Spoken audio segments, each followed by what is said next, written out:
මම Rebecca දේවප්‍රසාදිනි.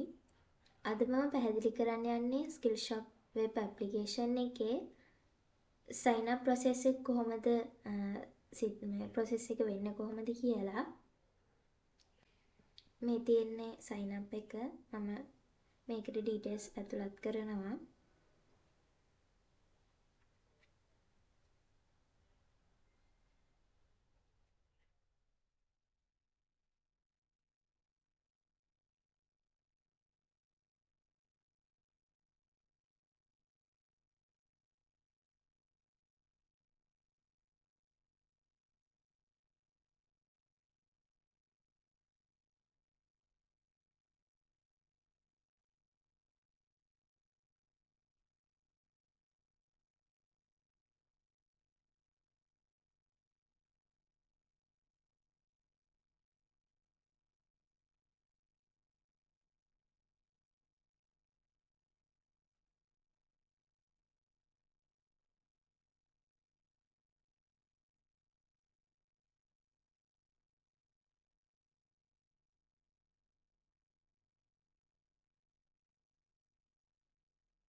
Register successful කියලා ආවා.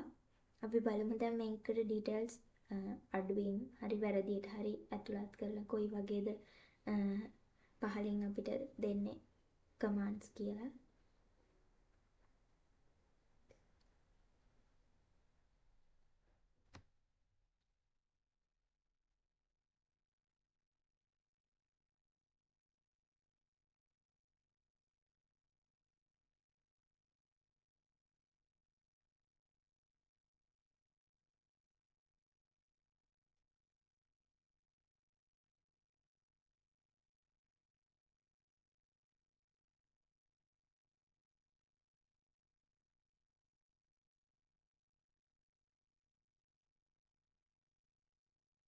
ඔක්කොම ෆීල්ඩ්ස් හරියට ඇතුළත් වෙලා නැහැ කියලා පෙන්නනවා.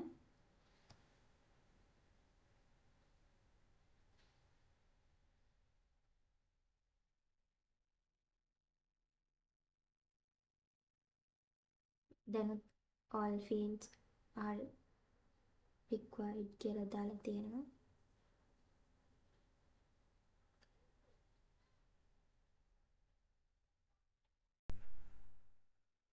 I agree to the terms and condition කියන එක කලින් දුන්නේ නැහැ. දැන් email එක මම කලින් දුන්නේ email එකම දුන්න නිසා email is already registered කියලා වැටෙනවා. දැන් register successful කියලා වැටෙනවා. මේ විදිහට තමයි ඒක details ඇතුළත් කරපුවාම. දැන් අපි හෙඩි එකට ගිහිල්ලා බලමු කොහොමද මේ මගේ data ටික ඇතුළත් වෙලාද තියෙන්නේ කියලා. මේ තියෙන්නේ මගේ database එක skillshop db කියලා තමයි මම නිර්මාණය කරලා තියෙන්නේ. දැන් අපි data add කරා කලින් data add කරා මේ දැන් user ගේ table එකට ගියපුවාම මේ විදිහට data ඇතුළත් වෙලා තියෙනවා කියලා අපිට පේනවා.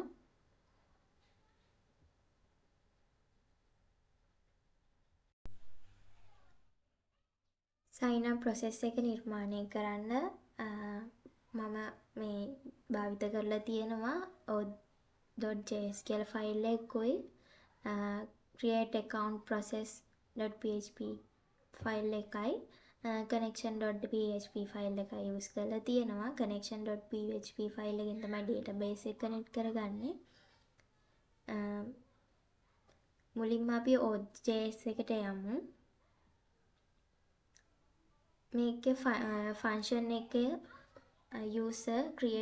userගේ create account button එක ක්ලික් කරනකොට browser එකේ ක්‍රියාත්මක වෙනවා first name last name email password confirm password account type සහ term and condition check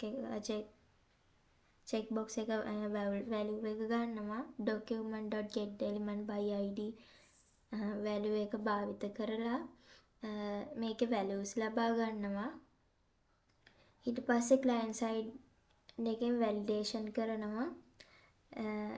empty field තියෙනවා නම් password length එක 8ට වඩා අඩුද, තව password එක match වෙනවද, account type එක select කරලාද, terms accept කරලාද කියලා මේ බලනවා. error එකක් තියෙනවා නම් page එක reload කරන්න නැතුව message එකක් පෙන්නනවා. user experience එක වැඩි කරන්න වගේ තමයි මෙහෙම කරන්නේ.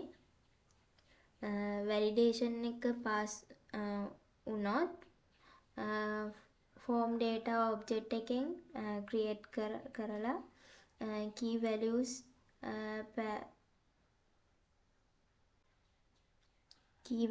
pair ලෙස key values pair විදිහට data එක හදනවා.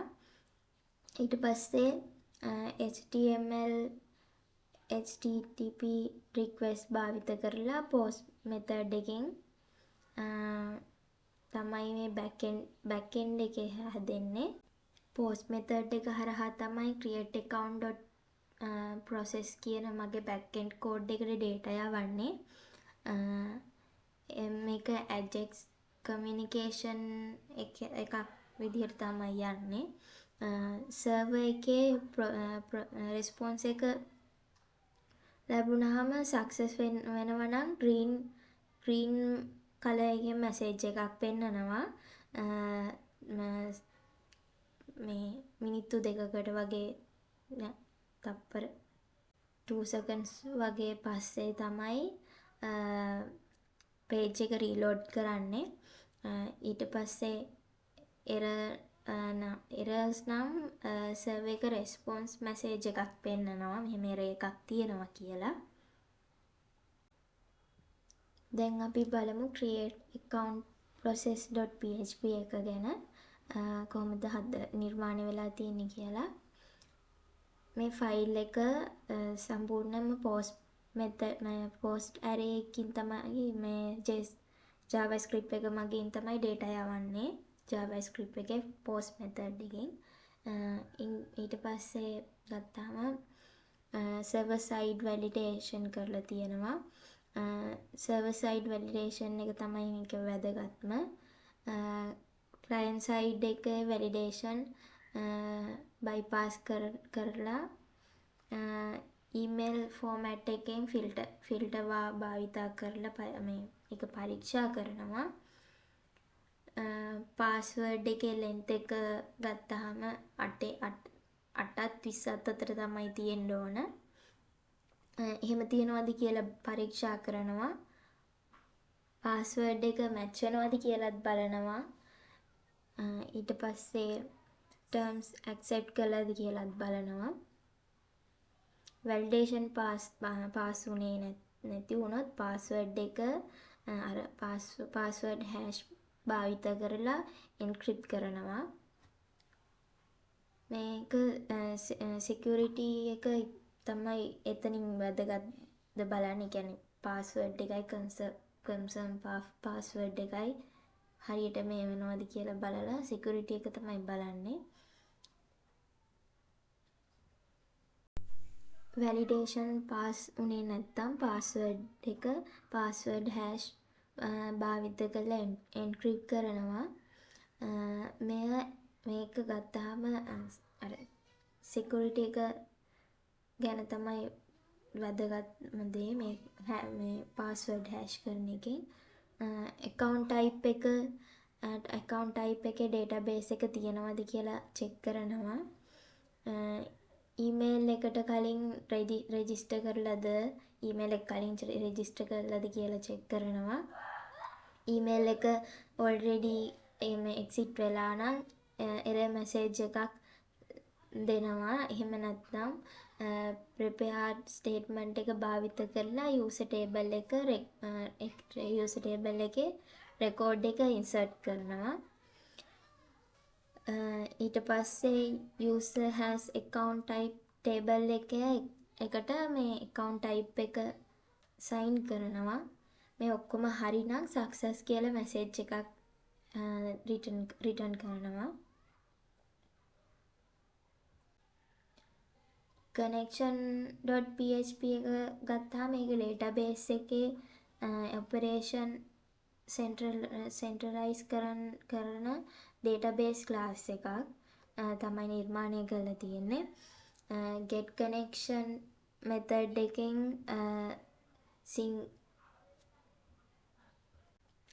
IUD method එකෙන් data insert update delete operation operations කරන්න භාවිතා කරනවා. search method එක select queries සඳහා තමයි භාවිත කරන්නේ. prepare statement එක භාවිත කරලා SQL injection වලින් ආරක්ෂාව ලබා දෙනවා.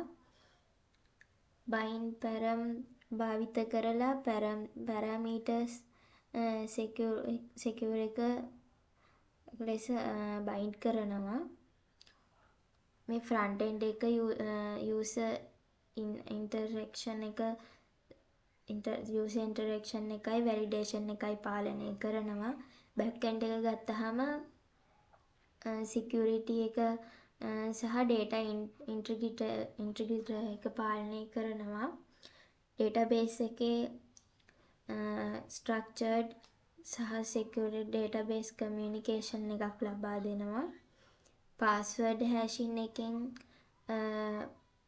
prepare statement එකයි adjust communication එක සහ validation layers අඩංගු කරලා තියෙනවා. මේ විදිහට තමයි මේ සාරාංශය ගත්තාම මේ codes ටිකේ සාරාංශය.